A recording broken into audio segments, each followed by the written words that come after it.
மதுரை பதிப்பு வரலாறு புத்தகம் வந்து அவர் நான் மதுரை புத்தக கண்காட்சியில் அவரை சந்திச்சிருக்கிறேன். தற்செயலாக ஒரு முறை அவரை புத்தக கண்காட்சிக்கு சந்திச்சிருக்கிறேன். ரொம்ப மாறுபட்ட ஒரு உள்ளடக்கம் உள்ள ஒரு ஆய்வாக இருக்குது. அதை பற்றி நம்ம பேராசிரியர் கணேஷ் மூலமாக தெரிந்து கொள்வோம். அனைவருக்கும் வணக்கம். இந்த வாய்ப்பை வழங்கிய கலப்பை பதிப்பகத்தின் நண்பர் ராமசாமி அவர்களுக்கு இந்த தருணத்தில் நன்றியை தெரிவிச்சுக்கிறேன். என்னுடைய சென்னை பல்கலைக்கழகத்தினுடைய இளவல்கள் மோகனா அவர்களுக்கும் ராஜா அவர்களுக்கும் நன்றியை தெரிவிச்சுக்கிறேன். இவங்களாம் சந்திப்பதே எங்களுக்கு ஒரு பெரிய மகிழ்ச்சி. சென்னை பல்கலைக்கழகம் அப்படின்னு சொல்லும்போது ஒரு பெரிய ஒரு மகிழ்ச்சி அளவு கடந்து எங்களுக்கெல்லாம் வெளிப்படும். ஏன் அப்படின்னா அது வந்து எங்களை எல்லாரையும் ஒரு மையப்புள்ளியில் கொண்டு போய் நிறுத்தியது பேராசிரியர் வி அரசு அவர்களுக்கும் இந்த மதுரை பதிப்பு வரலாறு தொடர்பான விஷயத்துக்கும் மிகப்பெரிய தொடர்பு இருக்குது. நாங்கள் எல்லாம் எப்படி இந்த பதிப்பு வரலாறை உள்வாங்கினோம், பதிப்புனா என்ன, அது எப்படி செயல்படுது, அந்த பதிப்புக்குள்ளே இருக்கக்கூடிய அரசியல், அந்த அரசியலை தாண்டி பேசுபொருளாகக்கூடிய ஒரு ஒரு பருண்மை, எப்படி சொல்கிறது, இந்திய பாரம்பரியத்தை நம்ம உள்வாங்கணும் அப்படின்னா தென்னிந்திய வரலாற்றிலிருந்து முன்னெடுக்கப்பட வேண்டிய அவசியத்தை நாம் முதலில் முன்வைக்க வேண்டும். அப்படித்தான் இந்த பதிப்பு வந்து நமக்கு முதன்மையான பணியாக கிடக்கிறது.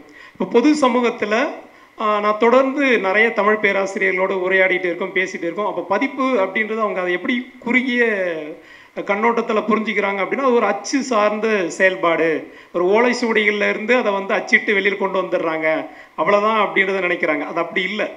அது ஒரு சமூகத்தினுடைய ஒரு வரலாற்று எழுதியலுக்கான ஒரு திருப்பு முனை, ஒரு வரலாறை நாம் மீள் உருவாக்கம் செய்வதற்கான ஒரு முக்கியமான காலகட்டம். கிபி 18ஆம் நூற்றாண்டிலிருந்து இன்றைக்கி இருக்கக்கூடிய 21ஆம் நூற்றாண்டு வரைக்கும் பதிப்பு செயல்பாடுகள் வழியாகத்தான் இந்த சமூகம் தன்னை மறு உற்பத்திக்கு உள்ளாக்கியது.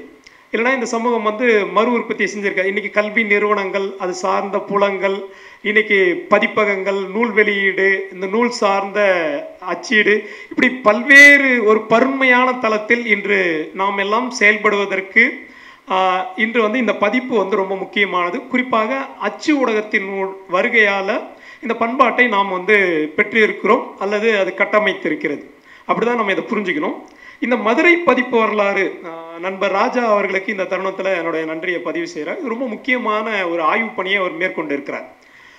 தொடக்க காலங்கள்லேருந்து நம்ம ஒரு பதிப்பு வரலாறை அணுகணும் அப்படின்னா ஒரு பெரிய நீண்ட நெடியது, கிட்டத்தட்ட ஒரு 200 ஆண்டு கால பரப்பை கொண்டது.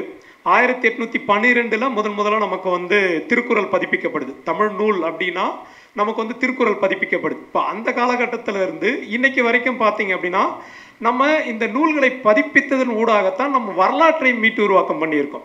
குறிப்பாக இந்த சங்க இலக்கியங்களை பதிப்பித்ததன் வழியாகத்தான் இந்த தமிழ் சமூகம் வந்து ஒரு மிக முக்கியமான காலகட்டத்தை எல்லாம் தாண்டி ஒரு முக்கியமான பணியை செய்திருக்கிறது. குறிப்பாக எல்லாரும் உவேசாவை வந்து சொல்லுவாங்க. எதுக்கெடுத்தாலும் நம்ம வந்து தமிழ் தாத்தா உவேசா தான் வந்து சங்க இலக்கியங்கள்லாம் பதிப்பிச்சு கொண்டு வந்து, அதை நான் மறுக்கலை.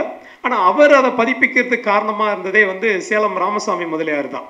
அவர் தான் முதல்ல இவர் வந்து மடத்தில் இருந்து போயிட்டு அவர் வந்து சொல்கிறார், ஒரு பெரிய பட்டியலிடுறாரு சேலம் ராமசாமி முதலியாரை பார்த்து, நான் வந்து இதெல்லாம் படிச்சிருக்கேன், நிறைய சிற்றிலக்கியங்களை பட்டியலிடுறாரு. அப்படி அந்த சிற்றிலக்கியங்களுடைய பட்டியலை கேட்ட உடனே கூட சேலம் ராமசாமி முதலியாருடைய எண்ண ஓட்டம் மாறலை. அவர் பெருசாக ஒன்றும் இவர் என்ன நினச்சிட்டு போகிறாரு அப்படின்னா உவேசா தன்னை ஒரு பெரிய மேதையாகவும் தான் கற்றறிந்த ஒரு தமிழ் ஆசிரியராகவும் அந்த பண்டிதத்துவமான நிலையில் வந்து அவர் போய் பார்க்குறார். ஆனால் சேலம் ராமசாமி முதலியார் அதை பெருசாக வந்து அவர் வந்து கண்டுக்கல. என்னடா இவர் நமக்கு முகம் கொடுக்காமே இருக்காரே அப்படின்ற இவருக்கு வந்து ஒரு நிராசை ஏற்படுது உவேசாவுக்கு. அப்போ திரும்பவும் சொல்கிறார், நான் நிகண்டுகளை படிச்சிருக்கேன், நான் வந்து அகராதிகளை படிச்சிருக்கேன், கிட்டத்தட்ட ஒரு 100க்கும் மேற்பட்ட சிற்றிலக்கியங்களை எல்லாம் நான் வந்து மனப்பாடம் பண்ணியிருக்கேன் அப்படின்ற மாதிரி அவர் சொல்லும்போது அப்போ அவர் கேட்குறாரு, காப்பியங்களை படிச்சிருக்கீங்களா, சிலப்பதிகாரம் படிச்சிருக்கீங்களா, சீவ சிந்தாமணி படிச்சிருக்கீங்களான்னு கேட்குறாரு. அப்புறம் தான் பழந்தமிழ் நூல்களை படிச்சிருக்கீங்களா அப்படின்னு கேட்குறாரு. பழந்தமிழ் நூல்கள்லாம் என்னன்னு அவருக்கு ஒரு பெரிய ஆச்சரியமாக இருக்குது. இதை உவேசாவே தன்னுடைய என் சரித்திரத்தில் பதிவு செய்கிறார். அப்போ தான் அவருக்கு தெரியுது சங்க இலக்கியம்னு ஒன்று இருக்குது, அதுதான் பழமையான இலக்கியம் அப்படின்னு சொல்லிட்டு தான் அவர் திருப்பியும் போய் திருவாவடுதுறை மடத்தில் தேர்றாரு. தன்னுடைய ஆசிரியர் மகாவித்வான் மீனாட்சி சுந்தரம் பிள்ளைகிட்டே அந்த சுவடிகள் எல்லாம் இருக்குது. அப்பொழுதுதான் அவர் வந்து சங்க இலக்கியத்தில் எடுக்கிறாரு. அதோடைய பயணத்தின் ஊடாக கிட்டத்தட்ட தென்னிந்தியா முழுக்க, குறிப்பாக தமிழக முழுக்க பரவுறாரு. சென்று அங்கே இருக்கக்கூடிய ஓலைச்சுவடிகள்லாம் தேடி கண்டெடுத்து அதை செய்கிறார். அதுக்கு முன்பாகவே வந்து இங்கே வந்து நிறைய இலக்கியங்கள் பதிப்பிக்கப்பட்டது. அதை வந்து தமிழ் பதிப்பு வரலாற்றில் நம்ம இன்னும் வந்து மறுவாசிப்புக்கோ அல்லது மறுபொருள்கோடலுக்கோ நம்ம செய்யாமே இருக்கும். குறிப்பாக வந்து பார்த்தீங்க அப்படின்னா இந்த 14 கீழ்கணக்கு நூல்கள் எல்லாமே வந்து பதிப்பிக்கப்பட்டு விட்டது. 1812 திருக்குறள் பதிப்பித்த பிறகு 1834 இருந்து கிட்டத்தட்ட நாலடியார், நான்மணிக்கடிகை, பழமொழி நானூறு, இன்னா 40 இது போன்ற திருகடுகம் இது எல்லாமே கிட்டத்தட்ட பல்வேறு பதிப்புகளை கண்டிருது. குறிப்பாக மிக செம்மையான பதிப்புகளே வருது. திருகடுகத்துக்கு கிட்டத்தட்ட வந்து ஒரு 27 பதிப்புகள் வந்து சேருது. அது குறிப்பாக இலங்கையிலிருந்து நமக்கு வந்து திருகடுகத்துக்கு பதிப்புகள் வந்து சேருது. அப்போ இந்த நிலையில தான் இந்த பதிப்புகளுடைய அவசியத்தை நாம் உணர வேண்டியது இருக்கு. இந்த பதிப்புகள் எதனால நாம் இன்னைக்கு வந்து முக்கியத்துவம் படுத்தணும் அல்லது பொது வெளியில கொண்டு போய் சேர்க்கணும் அப்படின்னா, இந்த பதிப்புகள் இல்லை அப்படின்னா இன்னைக்கு அகராதி உருவாக்க பணி கிடையாது. இன்னைக்கு பதிப்புகள் இல்லை அப்படின்னா நமக்கு வந்து சங்க இலக்கியங்கள் கிடையாது. அப்ப இந்த சங்க இலக்கியத்தை வச்சுக்கொண்டு தான் இன்னைக்கு வந்து நம்ம இன்னைக்கு அரசியல் ரீதியான புறக்கணிப்புக்கு ஆளாகிற சமயத்துல கூட நமக்குடைய கல்வி புலம் சார்ந்த செயல்பாடுகளை முன்னிறுத்துறோம். இப்போ இன்னைக்கு நம்ம ஜல்லிக்கட்டுக்காக போராடும் போது கூட நமக்கு கலித்தொகை பாடல்கள் ரொம்ப அவசியமாக இருக்கிறது. இன்னைக்கு வந்து உயர் நீதிமன்றமோ அல்லது உச்ச நீதிமன்றத்திலேயோ நம்ம கொண்டு போய் ஒரு பெரிய சாட்சியாக இன்னைக்கு கலித்தொகையை முன்வைக்கிறோம். அப்போ அது போன்ற நிலைகளில் இந்த பதிப்பு வந்து ரொம்ப அவசியமாகுது. அப்போ இந்த ஏடுகளில் இருந்த வெறுமனே ஏடுகளில் இருக்கிறத பெயர்த்து எழுதலை, ஏடுகளை வாசிக்கிற எல்லாருக்குமே தெரியும். சென்னை பல்கலைக்கழகத்தில் படித்த மாணவர்கள் எல்லாருக்குமே அது ஒரு பெரிய பயிற்சி. அப்படி இந்த ஏடுகளை வாசிக்கும் போது அதில் புள்ளி வச்ச எழுத்துக்கள் இருக்காது, ஒத்த கொம்பு ரெட்டை கொம்பு வித்தியாசம் தெரியாது. அப்போ கூட்டு எழுத்துக்களாக இருக்கும். அப்போ கண்டிப்பாக மிகப்பெரிய அளவில் அதுக்கு யாப்பு அமைதி தெரியணும், யாப்பு தெரியணும், இலக்கண முறைப்படி அதை சீர்பிரித்து சரியாக எழுத தெரியணும். அது ஒரு பெரிய வேலை, சுவடியிலிருந்து பெயர்த்து எழுதுது. அப்போது தொடக்க காலங்களில் இருக்கக்கூடிய அந்த திண்ணைப்பள்ளி மரபு, அந்த திண்ணைப்பள்ளி மரபில் யார்கிட்ட கணக்காயர்கள்ட்ட படிச்சிருக்காங்க, யார் படித்தாங்கன்னா குறிப்பிட்ட சாதியினர் மட்டுமே போய் படிச்சிருந்த காலகட்டம். அதிலிருந்து விலகி இந்த பள்ளி என்பது பொதுப்பள்ளியாக மாறுது. எல்லிஸ் போன்றவர்கள் எல்லாம் வந்து இங்கே சென்ட் ஜார்ஜ் கோட்டையில் சென்னை கல்வி சங்கத்தை வந்து 1812 நிறுவுறாங்க. அப்போ தமிழ் ஆசிரியர்கள் எல்லாம் சேர்ந்து ஒரு பாடத்திட்டத்தை உருவாங்க. அப்போ பாடசாலைகள் உருவாகுது. அப்போ அந்த பாடசாலைகளுக்கு பயிற்றுவிப்பதற்கான நூல்களை எல்லாம் தேர்ந்தெடுக்கிறாங்க. அப்படி தேர்ந்தெடுக்கும் போது 2 நிலைகளில் தேர்ந்தெடுக்கிறாங்க. ஒன்று அரிசுவடி பாலபாடம் என்று கற்றுக்கொள்ளக்கூடிய தமிழை வரி வடிவங்களிலிருந்து கற்றுக்கொள்ளக்கூடிய ஒரு நிலையும், அதற்கடுத்து இருக்கக்கூடிய இந்த இலக்கியங்களை பயின்றுவிக்கக்கூடிய ஒரு நிலையும்.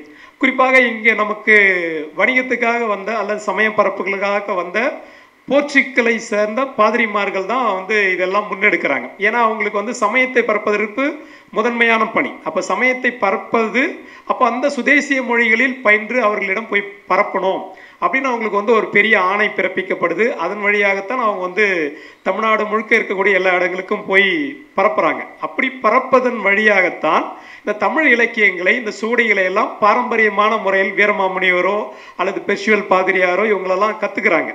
கற்றுக்கிட்டு அவங்க காலத்தில் இந்த சுவடி வந்து சுவடியாகவே இருக்குது, ஓலைச்சுவடியாகவே இருக்குது, அதை படிக்கிறாங்க.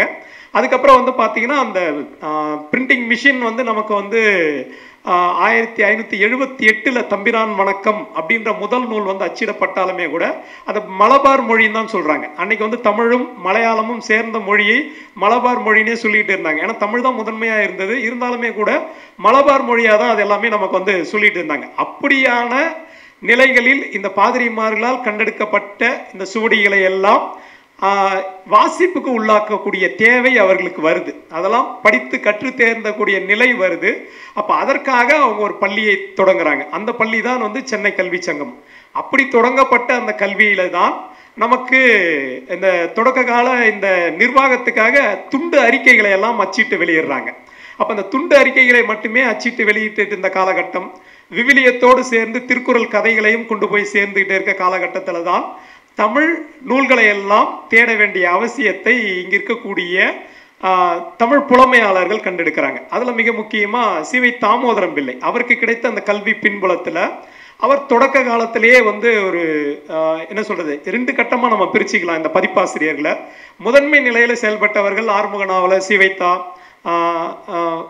உவேசா, வையாபுரி பிள்ளை, இவர்களை ஒரு கட்டத்தில் வச்சுக்கிட்டாலும் இன்னொரு பக்கம் வந்து நமக்கு வந்து பின்னந்தூர் நாராயணசாமி ஐயர், சௌரி பெருமாள் அரங்கனார், இப்படி இருக்கக்கூடிய செயல்பாட்டாளர்கள், இப்படி மேவி வேணுகோபால பிள்ளை, இப்படி நிறைய பேர், ஈவை அனந்தராம் ஐயர், இவங்க எல்லாரும் 2ஆம் கட்ட பதிப்பாசிரியர்களால் நம்ம வந்து முதன்மைப்படுத்தலாம். இப்படி இந்த 2 நிலையிலையும் தொடக்க நிலையில் இந்த பழைய சுவடிகளை தேர்ந்தெடுத்து அச்சிடக்கூடிய செயல்பாடுகளின் ஊடாக இந்த தமிழ் சமூகம் மிகப்பெரிய கல்வி அறிவை பெறக்கூடிய நிலையை வந்து ஏற்படுத்துகிறது. அப்போ இந்த பதிப்புக்கும் இந்த சுவடி தேடலுக்கும் இந்த சுவடியை பதிப்பிப்பதற்கும் இந்த 3 செயல்பாடுகளுக்குமான விஷயத்தில் இந்த தமிழ் சமூகம் மிகப்பெரிய கல்வியை பெறுகிறது. அப்போ எல்லோருக்குமான கல்வி என்பது இங்கே பொதுத்தளத்தில் வருகிறது. அதுபோல தான் கால்டுவெல் வந்து திருநெல்வேலியில் பள்ளி சாலைகளை உருவாக்குறாரு. அப்போ தொடர்ந்து இந்த பாதிரிமார்கள் எல்லா இடத்துலையும் பாடசாலைகளையும் பள்ளி நிறுவனங்களையும் உருவாக்கி அங்கே பாடத்திட்டத்துக்காக தேர்ந்தெடுக்கப்பட்ட நூல்களை எல்லாம் வைக்கிறாங்க. அதுக்கான இப்போ அச்சிடக்கூடிய செயல்பாடுகளை 1835 சுதேசிகளும் அச்சிடலாம் அப்படின்ற ஒரு சட்டத்தை வந்து ஏற்றுறாங்க. அப்போ அதுதான் ராஜாவுடைய அந்த தலைப்பினுடைய கால எல்லையா இருக்கு. 1835 இருந்து 1950 வரைக்குமான அந்த நூல்களை எல்லாம் தேர்ந்தெடுத்து பட்டியலிடுறார். அப்போ இவர் ஒரு எல்லையை உருவாக்கும் போது இப்போ இந்த நூலை நம்ம வாசிக்கும் போது நமக்கு கிடைக்கக்கூடிய விஷயம் என்ன அப்படின்னா உள்ளூர் வரலாற்று எழுதியல். அப்போ உள்ளூர் வரலாறை எழுதுவதற்கான ஒரு தரவுகளுடைய தேடலாக ஆவணப்படுத்துதலாக தான் ராஜாவுடைய ஆய்வு பணி இருக்கு.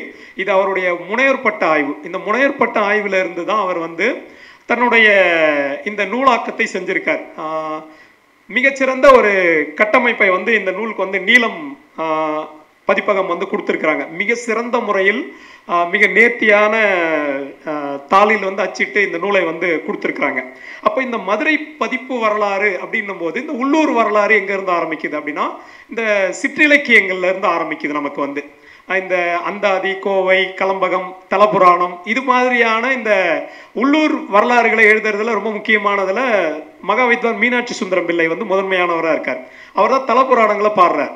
அவர் எங்கெல்லாம் போறாரோ அவருடைய மிகப்பெரிய பணி என்னன்னா தலபுராணங்களை எழுதுறது. அந்த கோயிலுக்கான தலபுராணத்தை எழுதி அங்க இருக்கக்கூடிய செயல்பாடுகளை எல்லாம் அந்த உள்ளூர் வரலாற்று எழுதியலுக்கான ஆவணமா அந்த தலபுராணங்களை அவர் வந்து கட்டமைக்கிறாரு. அதுல இருந்து பிற்கால வரலாற்று ஆய்வாளர்கள் அது மிக முக்கியமான ஒரு சான்றாவணமா திகழதை வந்து உள்வாங்கிறாங்க. அப்ப அந்த தளத்தில் தான் இப்போ அப்படி ஆரம்பிக்கப்பட்ட இந்த வரலாறுகளுக்கு பின்புலத்துல தான் நம்ம ஒவ்வொரு வட்டாரம் சார்ந்த கல்வி புலம் சார்ந்த செயல்பாடுகளை கேள்வி கேட்கணும் அப்படின்னா நமக்கு ஒரு ஆவணம் தேவை. அந்த ஆவணத்தினுடைய பின்னணியில தான் மதுரை பதிப்பு வரலாறு முதன்மைப்படுத்தப்படுது. இப்போ சென்னை பதிப்பு வரலாறு அப்படின்னு ஒன்று எழுதப்படணுமானா கண்டிப்பாக எழுதப்படணும். அப்போ கொங்கு வட்டார பதிப்பு வரலாறு ஒன்று அப்படி எழுதப்படணும்னா கண்டிப்பாக எழுதப்படணும். அதே மாதிரி ஒவ்வொரு வட்டாரத்துக்கும் இப்போ நம்ம பேசுகிற திருநெல்வேலி சார்ந்த நெல்லை மாவட்டம் சார்ந்த பதிப்பு வரலாறு, மதுரை சார்ந்த பதிப்பு வரலாறு, தொண்டை மண்டலம் சார்ந்த பதிப்பு வரலாறு, இப்படி எல்லா பதிப்பு, புதுவை சார்ந்த பதிப்பு வரலாறு, இப்படி எல்லா பதிப்பு வரலாறுகளுக்கும் கண்டிப்பாக எழுதப்பட வேண்டிய தேவை இருக்கிறது. இது பதிப்பு வரலாற்றினுடைய ஒரு இன்னொரு மறுபக்கத்தை வந்து திறந்து வைக்குது அப்படின்னு தான் என்னால் சொல்ல முடியும். ஏன் அப்படின்னா இப்போ இங்கே அடையாளப்படுத்தப்படாத அல்லது அறியப்படாத நிறைய ஆளுமைகள் எல்லாம் ஒழித்து வைக்கப்படுறாங்க. அப்போ இந்த வரலாறை நம்ம மீண்டும் உருவாக்கும் போது அந்த ஆளுமைகள் வெளியில் வராங்க. அப்போ அதில் தான் பெருமாள் முருகன் வந்து இதுக்கு வந்து ஒரு முன்னுரை எழுதுறாரு. அதில் சொல்கிறாரு, இதில் வந்து கிட்டத்தட்ட கொங்கு வட்டாரத்தை பற்றி பேசும்போது ரொம்ப விரிவாக பெருமாள் முருகன் தான் இவருமே எடுத்து கை காட்டுறாரு. முத்துசாமி கோனாருடைய மிக முக்கியமான அவர் தான் அந்த வட்டார பதிப்பு முன்னோடி அப்படின்றத வந்து குறிப்பிடுறார். ஏன் வட்டார அவர் வந்து முதல்ல அந்த வட்டாரங்களை பற்றி புரிதல் உள்ளவங்க எப்படியாக இருப்பாங்கன்னா ஒரு பெருமை பேசக்கூடியவங்களாக இருப்பாங்க. எங்கள் வட்டாரத்தில் பார்த்தீங்கன்னா இதெல்லாம் இருக்குது, இந்த மாதிரியான அரசியல் தலைவர்கள் இருக்காங்க, இந்த மாதிரியான கல்வியாளர்கள் இருக்காங்க, எங்கள் வட்டாரம் ஒன்றும் சாதாரணமாக இல்லை. அந்த பெருமை பேசுதல்ன்றது எல்லாருக்குமே இயல்பாக வந்துடும். இப்போ நம்ம ஊரை பற்றி பேசணும் அப்படின்னா நமக்கு எல்லாருக்குமே கண்டிப்பாக அந்த பெருமித உணர்வு வந்துடும். அப்போ அந்த பெருமித உணர்வையும் இந்த பதிப்புகளில் காணப்படுது, அங்கங்கே காணப்படுது. அது சரியாக தவறான்றதை நான் பின்னாடி பேசுகிறேன் அதை. ஸோ அப்போது அந்த கொங்கு வட்டாரத்தை பற்றி பேசும்போது முத்துசாமி கோனாருடைய செயல்பாடுகளை பெருமாள் முருகன் அவர்கள் வந்து முன்னெடுக்கிறாங்க. அப்போ அதை தன்னுடைய ஆய்வுக்களத்தினுடைய முன்மாதிரியாக இவர் வந்து சுற்றுறார். அப்போ அந்த மாதிரி ஒவ்வொரு வட்டாரத்தில் இப்போ சென்னை அப்படின்னா இந்த சென்னையில் இங்கே என்னென்ன மாதிரியான செயல்பாடுகள் நடந்திருக்கு, இப்போ 18ஆம் நூற்றாண்டு தொடங்கி 20ஆம் நூற்றாண்டு வரைக்கும் இங்கே ஆங்கிலேயர்களுடைய செயல்பாடுகள் வழியாக சென்னை மிக முக்கியமான நகரமாக மாறுது. இப்போ எல்லா விதமான செயல்பாடுகளும் இங்கே வந்து குவியுது. இங்கே நிறைய கல்வி நிறுவனங்கள் வருது. அப்போ அந்த கல்வி நிறுவனங்களுக்கு தேவையான பாடசாலைகளை உருவாக்குறோம், பாட உற்பத்தியை உருவாக்குறோம். அப்போ இங்கே வந்து தொடர்ந்து நீங்கள் பார்த்தீங்கன்னா எல்லாருமே இப்போ உவேசா ஒரு கட்டத்துக்கு மேலே சென்னையில் வந்து மாநில கல்லூரியில் பேராசிரியராக மாறுறாரு. இப்போ அதுபோல் இங்கே எல்லோருமே சென்னைக்கான ஒரு முக்கியமாக சென்னையில் கிட்டத்தட்ட வந்து பார்த்தீங்கன்னா 100க்கும் மேற்பட்ட அச்சு கூடங்களை நிறுவுறாங்க. 1835 இருந்து ஆரம்பித்து கிட்டத்தட்ட நீங்கள் 2000 வரைக்கும் கால அளவு எடுத்துக்கிட்டிங்கன்னா 100க்கும் மேற்பட்ட நீங்கள் அந்த பெரம்பூரில் ஆரம்பித்து கிட்டத்தட்ட நமக்கு அந்த சென்ட்ரலை சுற்றி இருக்கக்கூடிய இடங்கள் எல்லா இடங்கள்லையுமே நிறைய அச்சுக்கூடங்கள் நிறுவக்கூடிய ஒரு இடமா தான் வந்து நமக்கு வந்து காணப்படுது. அப்போ சென்னை சார்ந்து இயங்கக்கூடிய அந்த கல்வி நிறுவனங்களுடைய பின்புலத்தோடு இந்த அச்சுக்கூடங்களுடைய செயல்பாடையும் நம்ம வந்து கவனப்படுத்தணும். அப்போ இதுவரைக்கும் நமக்கு வந்து பதிப்பாசிரியர்களோட வரலாறை பேசியிருக்கோம், பதிப்பான நூல்களுடைய வரலாறை பேசியிருக்கோம். ஆனால் அந்த அச்சுக்கூடங்களுடைய வரலாறை பேசியிருக்கோமா அப்படின்னா அது வந்து மிகப்பெரிய கேள்விக்குறி. அப்போ அச்சுக்கூடங்கள் என்னவா இருக்குன்னா அதுக்கான ஒரு அரசியல் இருக்குது. அச்சுக்கூடங்கள் அன்னைக்கு வந்து ரொம்ப பெரிய பொருள்களோட பெரிய செலவுகளோட தான் ஒவ்வொரு நூலையும் அச்சிட்டு கொண்டு வராங்க. உவேசா தன்னுடைய என்சரித்தில் சொல்கிறார், ஒவ்வொரு நூலையும் அச்சிடும் போது அவர் வந்து பண உதவி எல்லாருக்கிட்டையும் கேட்குறாரு. ஏன்னா வந்து இந்த சீவக சிந்தாமணியை மறுபதிப்பு செய்ய போகிறேன், அப்போ எனக்கு வந்து இவ்வளோ கொடுங்க அப்படின்னு அந்த பட்டியலையும் அந்த பதிப்பில் இணைக்கிறார். யார் யார் எத்தனை அணா கொடுத்துருக்குறாங்க, அப்போ இந்த செலவுலேருந்து நம்ம இந்த நூலை எப்படி கொண்டு வந்திருக்கோம். அப்போ செகண்ட் வேர்ல்டு வார் டயத்தில் வந்து நமக்கு வந்து பெரிய அளவில் இந்த இதழ்கள்லாம் உருவாகும் போது பேப்பர் தட்டுப்பாடு வருது. அப்பவும் இதே மாதிரியான அறிவிப்புகளை வெளியிட்டு தான் நிறைய அச்சுக்கூடங்கள் வந்து நூல்களை வெளிக்கொண்டு வராங்க. அப்போ அந்த செயல்பாடுகளை நம்ம அவதானிக்கணும் அப்படின்னா கட்டாயமாக இந்த மாதிரியான தனித்துவமான வட்டாரத்திற்கான வேலையை நம்ம செய்ய வேண்டும். அப்போது அந்த மாதிரி ஒரு பெரிய பட்டியலிடுறாரு. கிட்டத்தட்ட மதுரை பதிப்பு வரலாறுல பார்த்தீங்கன்னா ஒரு 40க்கும் மேற்பட்ட ஒரு அச்சுக்கூடங்களுடைய வரலாறு வந்து நமக்கு வந்து கிடைக்குது.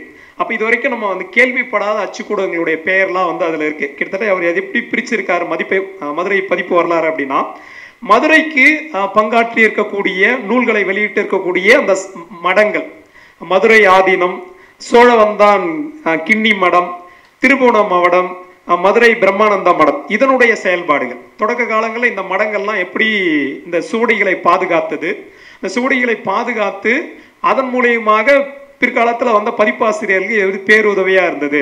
இப்போ கலித்தொகை பதிப்புரையில் சீவைத்தா வந்து குறிப்பிடுறாரு, அவர் வந்து தொல்காப்பிய பொருளதிகாரத்தை அச்சிடும் போது அவருக்கு வந்து சில இடங்களில் வந்து பாடபேதம் வருது, அப்போ பிரச்சனையாகுது. அப்போ அவர் என்ன பண்ணுறாருன்னா மதுரை மடத்துக்கு போய் அதை வந்து எடுக்கிறார். அந்த சுவடி அங்கே தான் அவருக்கு கிடைக்குது.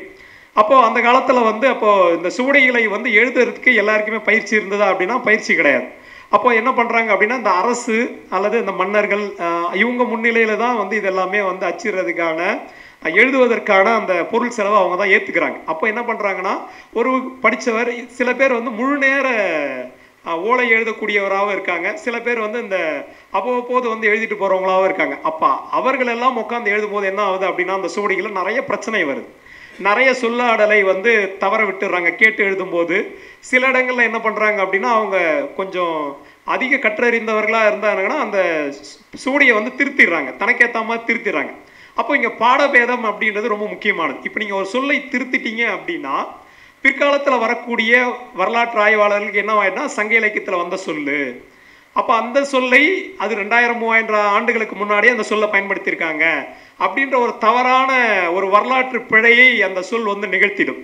அப்போ ஒரு பதிப்பாசிரியனுடைய கடமை என்பது வெறுமனே அச்சிடுறது மட்டும் கிடையாது, அந்த சொற்களை எல்லாம் அவங்க வந்து சரி பார்க்கணும். அப்போ பிரதிபேதம் பார்க்கணும், பாடபேதம் பார்க்கணும். அப்போ எங்கெல்லாம் பிரதிகள் இருக்குது, இப்போ தொல்காப்பியம் அப்படின்னா தொல்காப்பியத்துக்கு மொத்தம் எத்தனை பிரதிகள் கிடைச்சிருக்கு, எந்தெந்த வட்டாரத்தில் இருக்குது, யார்கிட்ட இருக்குது அப்படின்னு அது தேடி அலையிறதே ஒரு பெரிய விஷயமா இருக்குது. அப்போ அது கண்டடைந்த பிறகு அது வந்து சிதிலம் அடைஞ்சிருந்தால் அந்த சுவடிகளை அதை வந்து எந்த இடத்துல வந்து நம்ம வந்து அப்போ மற்ற பிரதிகளோடு ஒப்பிட்டு பார்த்து இதுதான் சரியான பாடம். அந்த டெக்ஸ்டுவல் கிரிட்டிசிசம் அப்படின்னு வந்து சிவத்தம்பி அவர்கள் வந்து குறிப்பிடுவாங்க. அப்போ அந்த டெக்ஸ்டை வந்து அனுமானிக்கிறதே ரொம்ப முக்கியமானது. இதில் உரையாசிரியர்கள் தங்களுடைய புலமையை காமிச்சிருக்காங்க. குறிப்பாக வந்து பரிமேலழகர்லாம் நிறைய இடங்களில் தனக்கேற்ற மாதிரி உரையைக்கேற்ற மாதிரி அந்த பாடத்தை திருத்தி இருக்கார். அப்போ பாப்பார் தப்பிய அப்படின்ற இடத்துல பெரிய பிரச்சனை வருது. குறவர் தப்பியவா அல்லது பார்ப்பார் தப்பியவா, அந்த ஒரு சொல்லாடல் வந்து இன்னைக்கு வரைக்கும் ஒரு பெரிய வாதத்தை கிளப்பிக்கிட்டே இருக்கு ஆய்வாளர்கள் மத்தியில். அப்போ இது மாதிரி காலங்காலமாக இந்த சுவடிகளை எல்லாம் பெயர்த்து எழுதி காலங்காலமாக அதை வந்து நம்ம கையாண்டு வந்திருக்கோம். அப்பா அது பற்றிய ஒரு புரிதலை இந்த நூல் வந்து தொடக்க நிலையிலேயே நமக்கு கொடுக்குது. வெறுமனே ஒரு மதுரை பதிப்பு வரலாறு மட்டும் பேசலை. அப்போ இந்த சுவடிகள் கையாளப்பட்ட விதம், இந்த சுவடிகளை பாதுகாத்த விதம், அதை எப்படி இவர்கள் எல்லாம் வந்து இந்த பிரதிபேதம் பாடபேதம் வாங்கி ஒரு பதிப்பாசிரியர் முழுமையாக அச்சிட்டு கொண்டு வராங்க. அவங்களுடைய பணி என்பது நீங்கள் அப்படியே கடந்து போகிற விஷயம் இல்லை. அது தாண்டி அவர்களுடைய உழைப்பு, அவருடைய நேரம், பொருட்செலவு, இது எல்லாத்தையும் தொடக்க நிலையில் ஆவணப்படுத்தியிருக்காரு. அப்போ அந்த நிலையில தான் அவர் வந்து மதுரை பதிப்பாசிரியர்கள்னு ஒரு பெரிய பட்டியலை கொடுக்குறாரு. அப்போ அந்த மதுரை பதிப்பாசிரியர்களில் நிறைய பேர் நமக்கு வந்து கவனத்தில் வராதவங்க அப்படின்னு சொல்லி தோப்பா குறிப்பிடுறார். தோப்பா வந்து யாரை குறிப்பிடுறார் அப்படின்னா ஈமா கோபாலகிருஷ்ண கோனாரை வந்து குறிப்பிடுறார். அவர் வந்து 1884 60 வரைக்கும் வாழ்ந்தவர். அவர் தான் வந்து இன்னைக்கு மதுரை யாதவா கல்லூரிக்கு வந்து தன்னுடைய சொந்த நிலத்தை வந்து வழங்கியவர் அவர் தான். அப்போ தோப்பா தன்னுடைய நூலில் என்ன சொல்றாருன்னா, இவர் வந்து 4ஆம் தமிழ்ச்சங்கத்தினுடைய ஒரு அங்கத்தினராக இருக்காரு. ஆனால் மதுரை தமிழ் பேரகராதியே இவர் தான் வந்து அச்சிட்டு கொண்டு வராரு. இன்னைக்கு அது பெரிய விஷயமா மாறி இருக்கு. மதுரை தமிழ் பேரகராதி மதுரை ப்ராஜெக்ட்னே வந்து அதை பெருசாக விரிச்சு பண்ணியிருக்காங்க. இப்போ அப்படி இருக்கக்கூடிய அந்த மாமனிதரை வந்து யாருமே வந்து இன்ன வரைக்கும் பேசலை.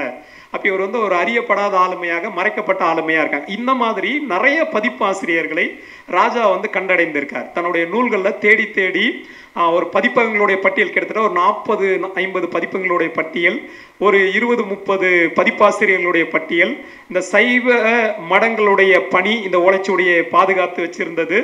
அப்போ அதுல இருந்து இந்த மதுரையை வந்து நாம் எப்படி உள்வாங்குவது?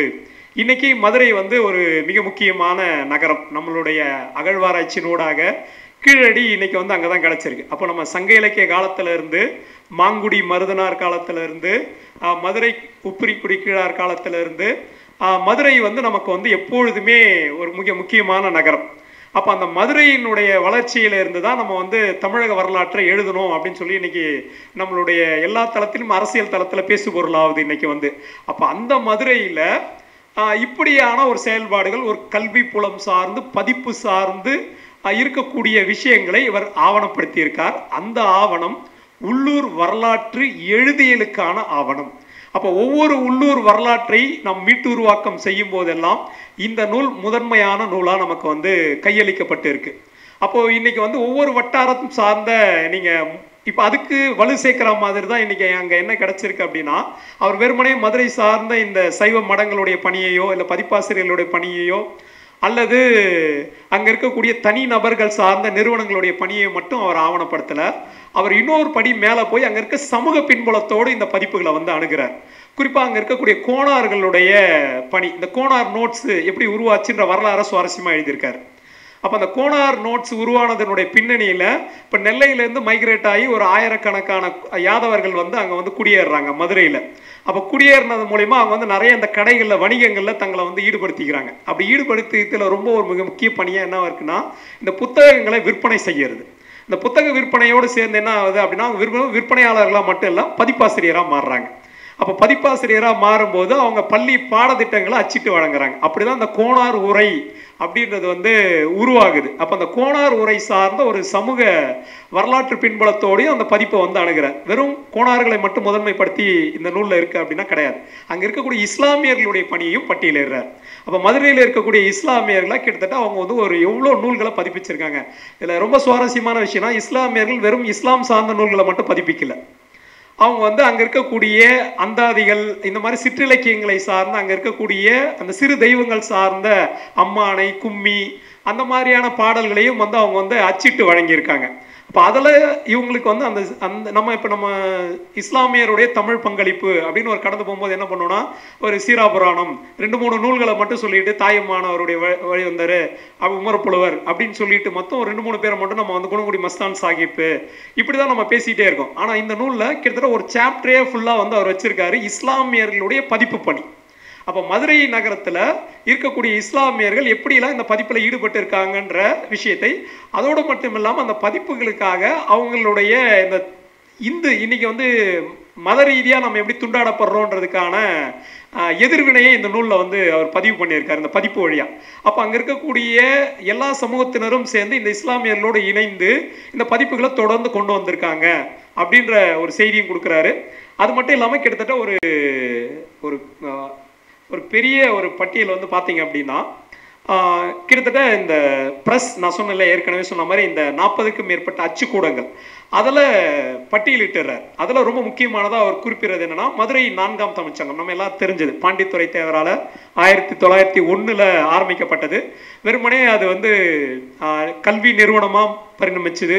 அதுக்கப்புறம் வந்து கிட்டத்தட்ட செந்தமிழ் இதழ் 1903 செந்தமிழ் இதழ். அதில் எல்லா நீங்கள் சொல்கிற பதிப்பாசிரியர்கள், ஆறுமுக நாவலர்லேருந்து, சீவைத்தாவிலேருந்து, ஊவேசாவிலேருந்து, நாராயண ஐயங்கார்லேருந்து, இப்படி எல்லாருமே அதில் வந்து தொடர்ந்து செந்தமிழில் தன்னுடைய விஷயத்தை எழுதுறாங்க. புறத்திரட்டு அப்படின்ற ஒரு நூல் அங்கேருந்து தான் உருவாகுது.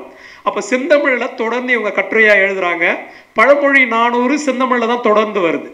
கிட்டத்தட்ட ஒரு 20 பாடல்களாக அதை வந்து எடுத்து வெளியிட்டுக்கிட்டே வராங்க. அப்புறம் தான் பழமொழி முழுமையான நூலாக வந்து 400 பாடல்களோட பதிப்பிக்கப்படுது. அப்போ செந்தமிழ் கல்லூரி, செந்தமிழ் பத்திரிகை, அதுக்கப்புறம் இந்த 4ஆம் தமிழ்ச்சங்கம், பாண்டித்துரை தேவரால் உருவாக்கப்பட்ட இந்த 4ஆம் தமிழ்ச்சங்கம் கிட்டத்தட்ட மதுரையினுடைய மிகப்பெரிய அடையாளமாக திகழுது. இந்த பதிப்பு வரலாற்றில் மதுரையினுடைய மிகப்பெரிய அடையாளமாக திகழுது. இது எல்லாருக்குமே நமக்கு தெரிஞ்சது. அதுக்கப்புறம் வந்து பார்த்தீங்கன்னா பிரம்ம ஞான சபை, தியோசபிகல் சொசைட்டி, இது வந்து சென்னையினுடைய மதுரை கிளையாக அங்கே வந்து ஆரம்பிக்கப்படுது. குறிப்பாக ஔவையாருடைய ஆத்திச்சூடி இதெல்லாம் வந்து டிரான்ஸ்லேஷன் வெர்ஷனாக வந்து அங்கே வந்து பதிப்பிக்கப்படுது. ஸோ யோசிச்சு பாருங்க, நம்ம ஔவையார் படிக்கிறோம், ஆத்திச்சூடி படிக்கிறோம், ஆனால் அது யார் பதிப்பிச்சு நமக்கு கொடுத்துருக்குறாங்க? அப்போ யார் அதை வெளியிட்டு இருக்காங்கன்றது கேட்டிங்கன்னா நமக்கு தெரியாது. அப்போது அந்த தேவையும் இந்த நூல் வந்து வலியுறுத்துது. அப்படி ஆரம்பித்து மதுரை சவுத் இந்தியன் அச்சுக்கூடம், அதுக்கப்புறம் பார்த்தீங்க அப்படின்னா மதுரை பாண்டியன் ப்ரெஸ்ஸு, இந்த மதுரை பாண்டியன் ப்ரெஸ்ஸு தான் வந்து இதை பற்றின வரலாறு வந்து ஆய்வாளர்களுக்கு கிடைக்கல. ஆனாலும் ஒரு நூலை அவங்க வந்து வெளியிட்டு இருக்காங்க, 1888 வெளியிட்டு இருக்காங்க. ஸோ அது வந்து கிட்டத்தட்ட தாதங்குளம் கணேசர் கீர்த்தனை என்ற நூலை வந்து அவர் வந்து வெளியிட்டு இருக்காங்க. அப்போ இதை பற்றி இதையே நான் இங்கே குறிப்பிட்றேன்னா, அப்போ ஆய்வாளர் எவ்வளோ மெனக்கெட்டு இருக்காருன்றதுக்காக சொல்கிறேன். இப்போ எனக்கு முன்னாடி பேசின 2 பேருமே வந்து ஒரு புனைவு சார்ந்த நூல்களை வந்து பேசுகிறாங்க. இப்போ இந்த ஆய்வு சார்ந்த நூல்களில் ஒரு ஆய்வாளனுடைய கடப்பாடு, அவர் எவ்வளோ தூரம் உழைச்சிருக்காரு அப்படின்னு இன்னைக்கு. ஏன்னா இன்னைக்கு நூலகங்களுக்கு சென்று ஆய்வு செய்யறதுன்றது கொஞ்சம் கொஞ்சமாக குறைஞ்சிக்கிட்டே வருது. மாணவர்கள் நூலகத்தை நோக்கி நகர்றது கிடையாது, குறிப்பாக ஆய்வாளர்கள். அப்படி நூலகத்துக்கு போனாலும் என்னன்னா அங்கேருந்து படி எடுத்தோ அல்லது அதை குறிப்பெடுத்தோ எழுதுகிற பழக்கம் எனக்கு இல்லை. எனக்கு முன்னாடி நான் வந்து உவேசாவுடைய பதிப்புரைகளை தொகுத்து கொண்டு வரணும் போது அப்போ எல்லா உவேசாவுடைய முன்னுரைகளையும் தேடி அலைஞ்சேன். அப்போ நான் வந்து மறைமலை அடிகள் நூலகத்துக்கு போகும்போது என்ன அவலம் நேர்ந்தது அப்படின்னா, எனக்கு முன்னாடி போன ஒரு ஆய்வாளர் வந்து அதனுடைய முகவரை எல்லாத்தையும் கிழிச்சிட்டு வந்துட்டார். இப்போ என்ன ஆகிப்போச்சு அப்படின்னா, உவேசா நூலகத்தில் சில பதிப்புகள் கிடைக்குது, ஆனால் அது அவ்வளோ சீக்கிரத்தில் நம்மளால் எடுக்க முடியல. ரோஜா முத்தையா நூலகத்தில் கிடைக்குது, அங்கே எல்லாமே ஸ்கேன் பண்ணி தான் வாங்கணும். அப்போ பொருட்செலவு அதிகமாகும். நான் ஆய்வு மாணவனாக இருந்த காலத்தில். இப்போது ஆனால் மறைமலை நூலகத்தில் நிழற்படம் எடுக்க அனுமதி தருவாங்க. நீங்கள் ஃபோட்டோ எடுத்துகிட்டு வந்துடலாம். குறைந்தபட்சம் அந்த ஆய்வாளர் ஃபோட்டோவாச்சு எடுத்துகிட்டு வந்திருக்கலாம், இல்லை ஸ்கேன் பண்ணி எடுத்துகிட்டு வந்திருக்கலாம்.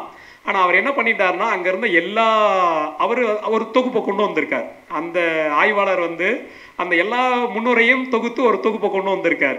ஸோ அப்படி இருக்கிற நிலையில் இப்போ என்ன ஆகிடும் அப்படின்னா, அடுத்த கட்ட ஆய்வுகளை நோக்கி நகரக்கூடிய ஆய்வாளர்களுக்கு இப்படி ஒரு பெரிய அவலம் வந்து நிகழ்ந்துடும். நம்மளால் அதை வந்து கண்டடைய முடியாது. இப்போ அதனால தான் நான் ராஜாவுடைய உழைப்பை வந்து நான் இங்கே குறிப்பிட்றேன். அப்போ ஒரு சின்ன சின்ன பதிப்பகத்தை பற்றியும் அவர் ரொம்ப மெனக்கடலோடு தேடி, அந்த ப்ரெஸ் எங்கே இருந்திருக்கு, அதுக்கு முன்னாடி அது என்ன பேரில் இருந்திருக்கு, இப்போ அது என்ன சூழலில் இருந்திருக்கு, அதோடைய உரிமையாளர் யார், இப்படி எல்லா நிலையிலையுமே இந்த நூலை வந்து அவர் வந்து ரொம்ப கனதியான புத்தகம் என்று தான் நான் வந்து சுட்டணும். மதுரை காசிம் ப்ரெஸ் அதே போல் இவங்க தான் தொடர்ந்து இந்த அம்மானை, கும்மி, முல்லைப்பாட்டு இது எல்லாத்தையுமே 1876 அச்சிட்டு வராங்க. அப்புறம் மதுரை சண்முக விலாஸ் முத்ராசாலை.